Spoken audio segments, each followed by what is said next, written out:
काम ये है कि आप लोगों ने ये बायोलॉजी बुक पढ़ रखी है।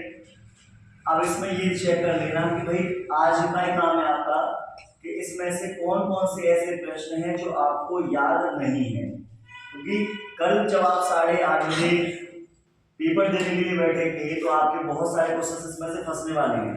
आपने याद कर रखे होंगे तो आपको कोई समस्या नहीं आएगी, सारे के सारे क्वेश्चन बड़े प्यार से होते चले जाएंगे। ठीक है, एक बात और, अब आपको करना क्या है, जैसे मान लीजिए आज लास्ट जो पढ़ना तो रात में, बहुत से बच्चे का काम करते हैं रात को 12-1-2 बजे तक पढ़ेंगे। आप ऐसा मत करना, जितना भी तुम्हें पढ़ना है दिन में पढ़ लो, शाम को पढ़ लेना। रात में आपका सोने का टाइम जितने बजे होता है, हो सकता है 10 बजे हो या 11 बजे हो, ठीक है, तो आप लास्ट 11-11:30 बिल्कुल फाइनल लास्ट 12 बजे तक सो जाना, बिल्कुल आते बात खत्म। उसके बाद में माइंड को बिल्कुल फ्रेश रखना और आप सो गए। सोने के बाद मॉर्निंग के टाइम में आप उठे, मॉर्निंग के टाइम में उठने के बाद में आपको उठना है 6 बजे, ठीक है, 6 बजे उठना है। 6 बजे बिल्कुल नॉर्मल है, अब दिन में इंसान निकल आता है, कोई दिक्कत नहीं है। 6 बजे उठने के बाद में सबसे पहला काम क्या है हमारा, सबसे पहला काम ये है कि इसको बस पेज को, इसको ये जो मोस्ट इंपोर्टेंट पॉइंट्स दिखाई दे रहे हैं सारे पॉइंट्स पढ़ लिए है ना। पॉइंट्स के साथ साथ में ये जो यहाँ पर दिखाई दे रही है अति लघु प्रश्न है ये पढ़ लिए, ठीक है। अति लघु प्रश्न और इंपोर्टेंट पॉइंट्स इनको देखकर जाना, क्योंकि ये मैं बता रहा हूँ आराम से आपका 1 घंटे में सारे हो जाएंगे पूरी बुक के। जो पॉइंट्स हैं, पॉइंट्स में 13 पेज है, 13 पेज को या तो तुम्हें ऑलरेडी पढ़े होंगे, बस रिवाइज करना है, ठीक है। तो इनको पढ़ के जाना। पहली बार जब आप जाओ तो समय से पहले पहुंच जाना, लगभग आधा घंटा पहले पहुंचना, लेट मत होना, पहले नंबर की बात, क्योंकि मॉर्निंग में पता ना जाम मिल जाए या कुछ दिक्कत हो जाए, बिल्कुल रिस्क नहीं लेना। दूसरे नंबर पर आप अपना पेन 2-3 पेन लेकर जाना। आप क्लास में जैसे करते हो कि भैया पेन तू दे दो, ये वाला कॉन्सेप्ट मत करना, अपने एक्स्ट्रा पेन लेकर भी जाओ। उसके साथ साथ में आप स्केल भी लेकर जाना, किसी से मांगनी नहीं पड़े, आपको जो जो सामान की बिल्कुल जरूरत पड़ सकती है वो सारे सामान लेकर वहां पहुंचना है। जैसे ही वहां पर आप पहुंच जाए, आप अपनी सीट पर बैठ जाए। सीट पर बैठने के बाद एक रूल और अपनाना, आसपास में क्या चल रहा है किसी को मत देखना, क्या हो रहा है बिल्कुल मत देखो किसी को। जैसे ही आपके पास पेपर आ जाए, क्योंकि देखो जितना तुम बाहर की दुनिया को देखोगे उतना तुम्हारा माइंड जो है वो डाइवर्ट होना स्टार्ट हो जाएगा। तुम्हें क्या काम करना है, जो भी आप पढ़कर जा रहे हो उसे बांध कर रखना है। वो बंधेगा तब जब आपका फोकस एक जगह पर होगा। जैसे ही पेपर आपके हाथ में आ जाए, ठीक है, तो आपका जो भी उसमें इंफॉर्मेशन भरनी है पहले साफ साफ इंफॉर्मेशन भर देना बिल्कुल करेक्ट तरीके से। उसके बाद में जैसे ही प्रश्न पत्र आप लोगों को मिल जाए उसमें चेक करना, 15 मिनट का पढ़ने का टाइम मिलता है हमें, ठीक है, तो उसमें ये चेक करना ऑब्जेक्टिव प्रश्न से लेकर लास्ट में, जिसे बोलते हैं सरसरी निगाहों से देखना। सरसरी निगाह का मतलब है कि बहुत फास्ट तरीके से प्रश्न को पढ़ लेना, ठीक है। तो उस समय ये तुम्हें आइडिया लग जाएगा प्रश्न पढ़ते समय कि हाँ कौन कौन से प्रश्न ऐसे हैं जो हमको आते हैं। प्रश्न पढ़ते ही समय समझ में आ जाएगा, ठीक है। और जैसे ही समझ में आ जाए तो आपके पास एक रूल बन जाएगा कि हाँ भाई ऑब्जेक्टिव में से कितने आ रहे हैं मेरे पास, वेरी शॉर्ट में से कितने आ रहे हैं, लॉन्ग में से या 3 नंबर में से कितने क्वेश्चन आ रहे हैं। फिर आप अपना एक फॉर्मेट बनाएंगे।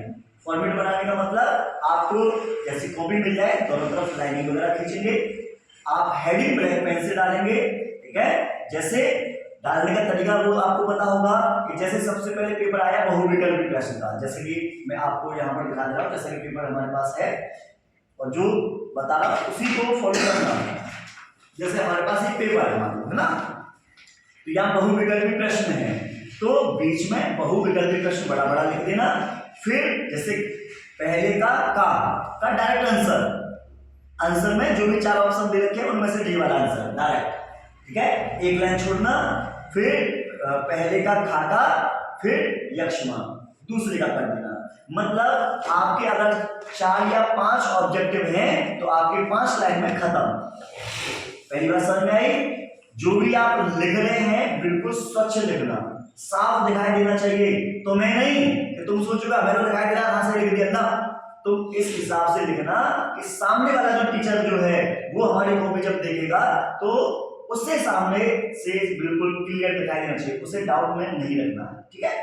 जैसे आपके ऑब्जेक्ट के बाद एक एक नंबर के प्रश्न आएंगे, एक एक नंबर के प्रश्न आपके मैं बताऊं कहां से आएंगे। देखो आप लोग ये पढ़ते हो, मोस्ट इंपोर्टेंट पॉइंट्स पढ़ते हो, हर चैप्टर में दे रखे हैं। जैसे उसने बोल दिया, इसमें मैंने बोला दो जलीय परागण करने वाले पौधे के नाम बताओ, क्या बताएंगे, हाइड्रा वेरिस्टेरिया। बस हाइड्रा वेरिस्टेरिया लिख दोगे तुरंत आपका एक नंबर पक्का। दो आवासीय फल के नाम, सेब स्ट्रॉबेरी, नाम खत्म। उसने बोल दिया क्या नाम लेवे, भारतीय भूगोल वैज्ञानिक जनक कौन है, तो आपको बता दें एक एक नंबर के प्रश्न जो है वो आपके 4-5 जो आएंगे उनमें एक एक लाइन में आपका आंसर आ जाएगा। और एक लाइन को मतलब मैं कह रहा हूं एक लाइन को या एक शब्द को लिखने में आपका ज्यादा समय वेस्ट नहीं होगा। बात समझ आई नहीं? तो आपके ऑब्जेक्टिव हो गए, फिर क्या हो गए तुम्हारे वेरी शॉर्ट हो गए, एक एक नंबर वाले हो गए। इसके तुरंत बाद आपको कूद जाना है 2-2 नंबर वाले पे। 2-2 नंबर वाले पे ये देखना है कि कौन सा प्रश्न आपको आता है। पहले ये देखना कौन सा आता है, जो आपको आता है 100 आना, नंबरिंग बिल्कुल सही करना कि दूसरे का काका ये है, तीसरे का काका ये है, नंबर लिखना बहुत जरूरी है। जैसे आप लिखें फिर उस प्रश्न से रिलेटेड जो हेडिंग है ब्लैक पेन से लिखना, अंडरलाइन करना, अंडरलाइन के बाद फिर लिखना शुरू करना, और ज्यादा पास मत लिखना, ठीक है, और ज्यादा दूरी मत लिखना। दो शब्दों के बीच में समान गैप होना चाहिए। जैसे कि हम जब आपको देखो जैसे लिखते हैं यहाँ पर, देखो हमने जो लिखा है एक आवर्त बीजी में 400 परागकणों को उत्पन्न करने के लिए कितने अर्धसूत्री विभाजन जरूरी होंगे। तो यहाँ पर तुमने देखा बीच में समान गैप है, सामने वाला तुम्हारे पास एक किताब है, तुम आसानी से पढ़ पाते हो, आसानी से चीजें समझ पाते हो। उसी तरीके से आपको लिखना है कि बीच में थोड़ा समय गैप होना चाहिए, और शब्द बहुत छोटे भी नहीं लिखने और बहुत ज्यादा बड़े भी नहीं लिखने, इतना लिखना है मीडियम शब्द। ये जो हमारे लिखा जो दिखाई दी है मीडियम साइज की है, ना ज्यादा छोटी ना बहुत ज्यादा बड़ी। एक और चीज, जब आप इसको पढ़ते होंगे या देखते होंगे तो तुम्हें दिखाई देगा कॉपी हमारी बहुत स्वच्छ सी दिखाई देती है, ठीक है। यहाँ पर अगर मान लो कॉपी में बहुत ज्यादा काटपीट हो रही होती तो आप कहते सर कैसी कॉपी लिखी है, इतनी काटपीट कर रखी है तुमने, इंप्रेशन गलत पड़ता कॉपी पर, ठीक है ना। तो इसलिए आपको सामने वाले से नंबर लेने हैं तो आपको क्या काम करना होगा, कॉपी में काटपीट नहीं करनी, बिल्कुल भी काटपीट नहीं करनी, ठीक है। और एक और चीज यहाँ पर जैसे एक प्रारूपिक बीजांड के भावों का सचित्र वर्णन, आवर्त पौधे में चित्र की सहायता से द्विबीजपत्री बढ़ के विकास का वर्णन। एक बात नोटिस करो कि इन दोनों में ही मैंने एक साथ थ्योरी नहीं लिखी, एक साथ थ्योरी लिखी होती तो मिक्स सा हो जाता, समझ नहीं पाएगा सामने वाला व्यक्ति। मैंने क्या काम किया, हर एक पॉइंट बनाया, मैंने क्या बनाया, मैंने पॉइंट्स।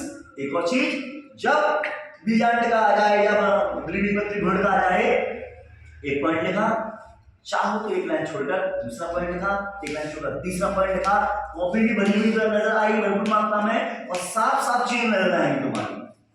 लॉजिक समझ में आया? तो ये भी आप अप्लाई कर सकते हैं। और जब भी आप चित्र बनाएं, जैसे कि यहाँ पर हमारे पास चित्र है, ठीक है, तो चित्र जब बनाएं आप तो पहले चित्र यहाँ से सारे देख कर जाना कि डीएनए का, प्रतिरक्षी का, बायोगैस का, विलर का, बीजांड का, ग्लूकोज का, सारे चित्र देख कर जाना। जब चित्र देख कर जाओगे तो संभावना है कि कुछ ना कुछ तो वहां बना ही दोगे। ये वाली बात, और तुम्हें कुछ चित्र दिखाई ना हो तो कैसे बनाओगे, तो अंडाणु से लेकर शुक्राणु, नरजंतु, महाजनतंत्र, अंडाशय, इन सभी डायग्राम को एक बार देखकर जरूर जाना।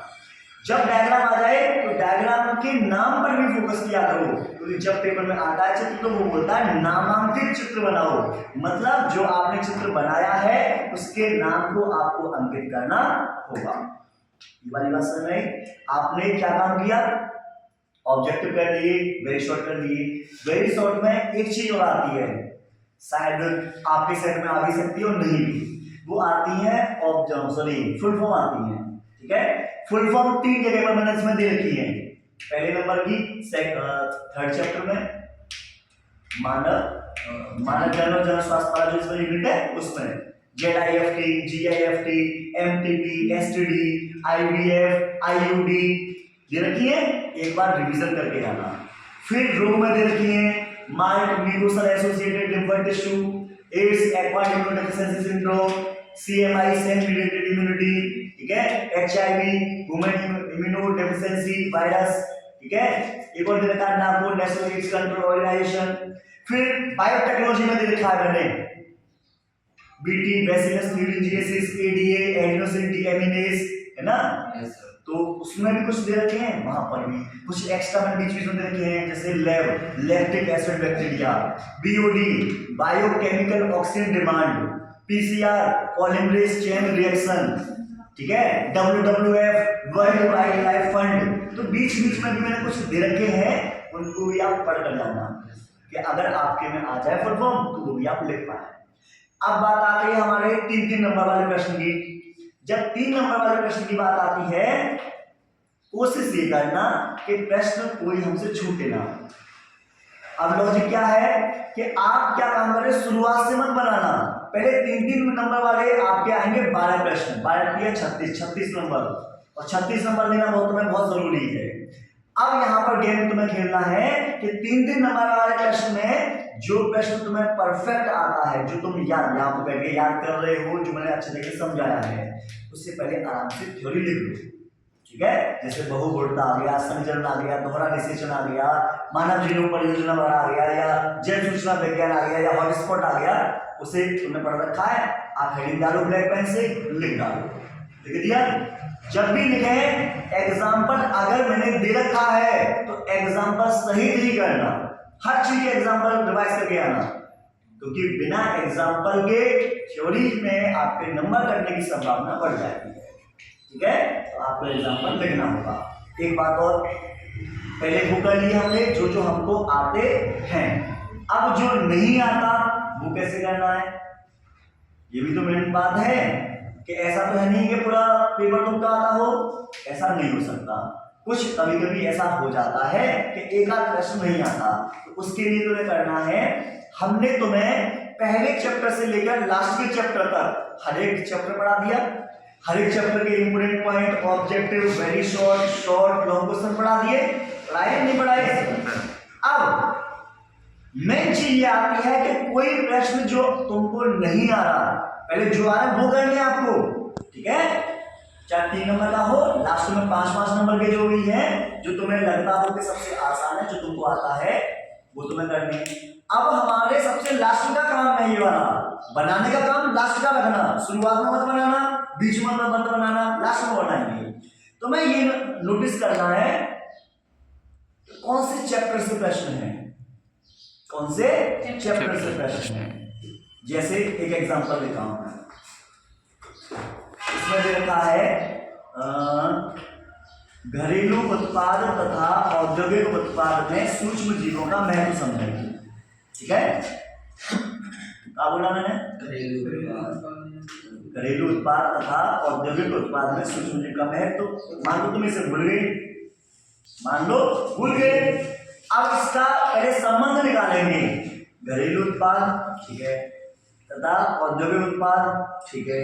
घरेलू का मतलब समझो पहले, जब आपको प्रश्न ना आए तो प्रश्न ही बोलेगा कि मेरे अंदर ये लिख दो। घरेलू मतलब घर में जो चीजें यूज करते हैं, औद्योगिक मतलब बड़े पैमाने पर जो यूज करते हैं इंडस्ट्री में। उत्पाद में सूक्ष्म जीवों का महत्व, इसका मतलब सूक्ष्म जीव अपने कहां पढ़े, मानव कल्याण में सूक्ष्म जीव वहां पढ़े थे ना। अब घुस जाओ मानव कल्याण में सूक्ष्म जीव घुस गया, वहां पर क्या घर में हम दही का यूज नहीं करते, दही उद्योग हो गया। सफाई में लाइब्रेरी वाला जो था वो आ गया, ठीक है। औद्योगिक बोला इसमें, उद्योग में तो भैया बेकरी उद्योग आता है, केक वगैरह बनाना, है ना, यीस्ट का इस्तेमाल होता है। एल्कोहल उद्योग में भाषण में नहीं। तो इस तरीके से जब प्रश्न ना आए तो उस चैप्टर के अंदर घुसकर क्वेश्चन का आंसर निकालकर बाहर ले आना। और बताता हूं कौन सा करना है।